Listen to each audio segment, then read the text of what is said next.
Imbis na ayudan at tubagin ng national government, dapat pinondohan nila yung Department of Education. Sapagkat kulilat na ang estudyanteng Pilipino pagdating sa sukatan, sa kaalaman at nalalaman.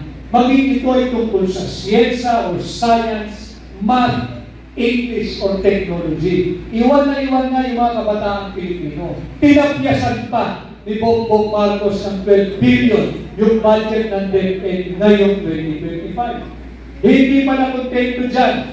Kinuha pa yung 74 billion pesos ng PhilHealth.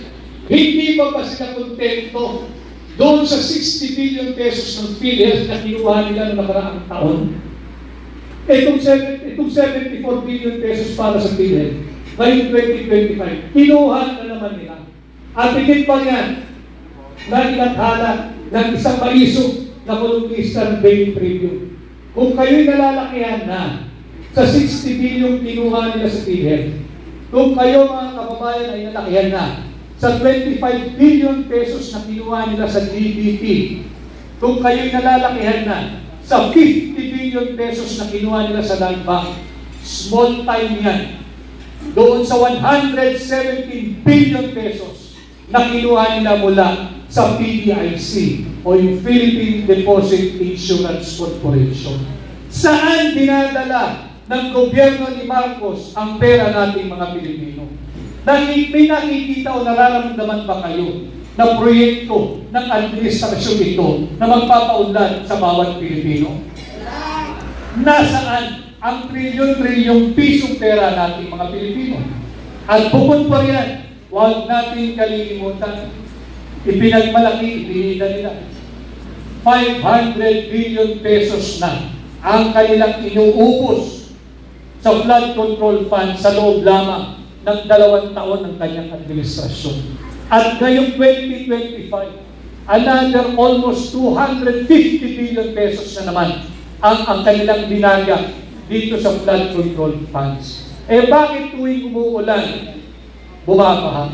Huwag natin kalimutan yung mga kawawa natin kababayan sa Bicol, nalinubog ng baha, nalinubog ng bagyo. Huwag natin kalilimutan yung inosenteng 200 Pilipinong namatay dahil nalunod sa baha.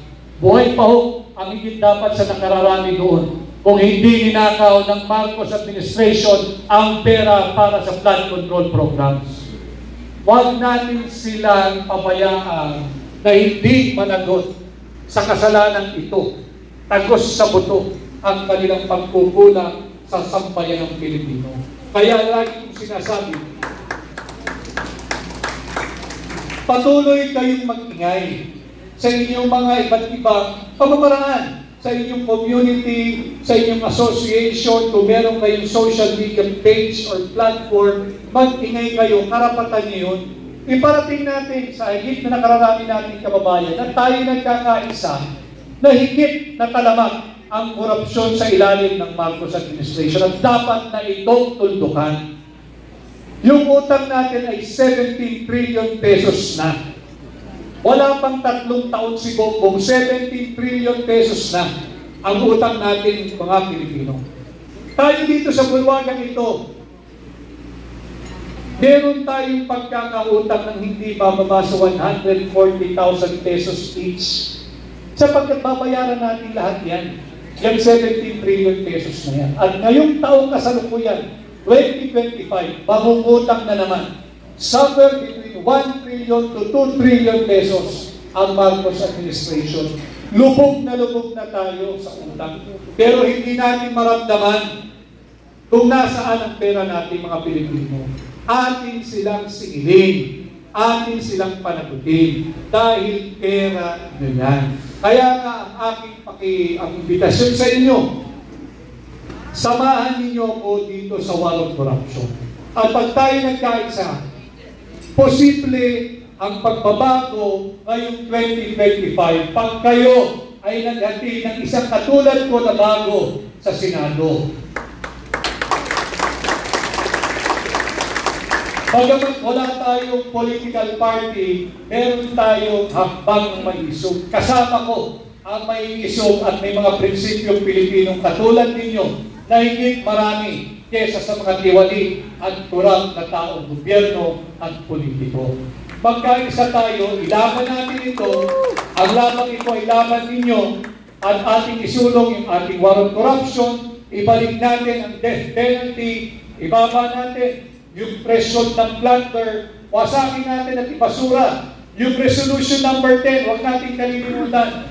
Yung liquidation by mere certification, kahit na sabihin nila na paulit-ulit yung ating sinasabi, tama. Dahil paulit-ulit yung rin ginagahasa ang kaban nating mga Pilipino. At marami ang nagsasabi tuwing nagsasalita si Atty. Vic Rodriguez, seryoso ang topic, seryoso ang usapin. Tama rin po yun. Sapagkat napakaseryoso ng mga problema nating mga Pilipino at kinakailangan pag-usapan ito ng seryoso at kinakailangan ng seryosong tao na magbibigay ng seryosong solusyon sa mga seryosong problema ng ating lipunan. Kaya malaking bagay para sa akin itong ginagawa nating pagtitipon-tipon. 4 na araw pa lamang dito sa bagong taon, bago pa yung ating batang-bata pang 2025, subalit kinakailangan na tayong kumilos. At nabanggit din kanina yung naging opisyal na posisyon o pahayag ng hakbang ng maisog dito sa nalalapit na January 13. Alam mo ninyo, at the end of the day, regardless of who is taking the lead, regardless of the religious denomination, at the end of the day, lahat po tayo kasi rito ay biktima. Biktima tayo ng pagmamalabis ng Marcos administration. Hindi na po pinag-uusapan kung sino dito ang miyembro ng Iglesia ni Cristo. Hindi na po pinag-uusapan dito kung sino ang protestante, kung sino ang katoliko. Ang nakataya po dito, ang nakataya po sa midterm election ay ang kinabukasan ng bawat Pilipino. Kaya dapat na magsama-sama tayo, magkaisa tayo. Ibabot natin, hindi lamang sa gobyerno ni Bongbong Marcos, kundi sa buong mundo, nagpalamak, laganap, at malalang-malalana ang korupsyon dito sa Pilipinas dahil sa administrasyon ni Bongbong Marcos. Hindi ho kawawa ang mga darating pagsalin dahil. Kawawa ang mga kabataan. Iwan na sila pagdating sa sektor ng edukasyon. Binawasan pa ng 12 billion. Kawawa yung mga senior citizens. Kawawa yung mga persons with disability o yung PWDs. Kawawa yung mahihirap. Kawawa yung manggagawa. Zero budget yung binigay sa PhilHealth. Dahil daw po may sobrang pera. Yung sobrang pera, dapat pinalawin mo yung servisyo ng PhilHealth. Dapat yan, wala na tayong out-of-pocket expense. Kung may na-hospital, dapat zero na ang ating hospital bill, sagot na ni PhilHealth. Pero anong ginawa nila? Zero budget. Inuna yung kapritsyo at luho at korupsyon ng mga mambabatas. Itinago din nila sa public works yung tinatawag na unprogrammed appropriation. Tsatsagain kong pag-usapan ito sapagkat importante maintindihan ninyo. Ano yung unprogrammed appropriation? Para mapasimple natin kung paano kayo mag-budget sa inyong mga pamilya. Ang unprogrammed appropriation, yan po yung gusto lamang, yung luho, yung pangarap, yung ambisyon. Walang masama, hindi ba? Dapat naman talaga meron tayong ambisyon, meron tayong pangarap, meron tayong motivation to work harder and to earn more. Kung pinakailangan magkaroon tayo ng side hustle, di mabuti. Kung pinakailangan tayong rumakit, mansat hindi na-apektuhan yung ating trabaho, mabuti. Para meron tayong motivation. Subalit, dito sa administrasyon ni Bongbong Marcos, hindi dapat prioridad ang unprogrammed appropriation. Dahil ang unprogrammed appropriation, yan po yung tawag sa kanilang pork barrel. Bawal na ho kasi pork barrel. Bawal na yung PDAF. So gumawa sila ng bago. Tinawag nilang unprogrammed appropriation. Gagamitin lamang po o may implement lamang yung unprogrammed appropriation kung ano man yung item na nakalagay doon kapag ka may sobrang pera ang gobyerno. Pag may sobrang koleksyon, ganun din ho sa inyong bahay. Kakain lamang tayo sa labas kung meron tayong sobrang pera. Alam na namang magyayang kumain sa iyong pamilya na magkakain kayo sa labas sa isang buffet lunch o buffet dinner, nang kulang yung pera ninyo. O ang problema pa kung wala kang pera.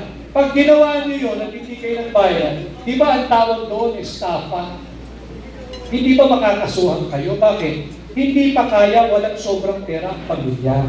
So hindi priority. Pag-iipunan. Pag may sobra si tatay at saka si nanay, maaari tayong kumain sa labas.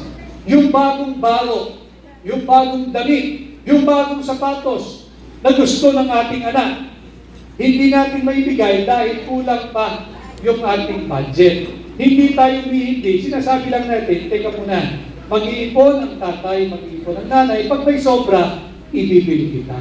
Yun ang prudent fiscal programming and spending. Yun ang wala sa Marcos administration. Inuuna pa dito ang kapritsyo, luho, korupsyon at pork barrel ng mga mambabatas kesa sa mga basic services. At walang pakundangan ng umutang ang gobyernong ito, maibigay lang ang hilig, ang kapritsyo, ang luho ng mga mambabatas gamit dyan sa tinatawag na program appropriation. Huwag tayong pumayag. Dapat yan ay naiintindihan ninyo. Kung kayo ay naghihigpit ng sinturon, hindi kayo makakain ng nilagang baka tuwing weekend dahil kulang ang inyong budget. Bakit kayo, pinaghihirapan ninyo yung pera ninyo, marunong kayong maghigpit ng sinturon? Bakit yung ating mga mambabatas, pera ng Pilipino, hindi marunong magtipid, hindi marunong maghigpit ng sinturon? Lagi kong sinasabi, itinuro sa atin ang ating mga ninuno, pag maiksi ang kumot, matuto tayo mamalungkot. Hindi ito ginagawa ng Marcos administration. Pag kulang ang pondo, nakawin mo yung pera ng mga GOCCs. Pag kulang ang pondo, mangutang ka. Whether foreign or locally funded, mangutang ka. Babayaran naman yan ng mga Pilipinong walang kamuang-muang na lubog na sila sa utang. Ito ang ating labanan, ito ang advokasya at prinsipyo na isinusulong ng hanggang ng maisog, humihingi ng transparency, ng accountability, ng peace and security.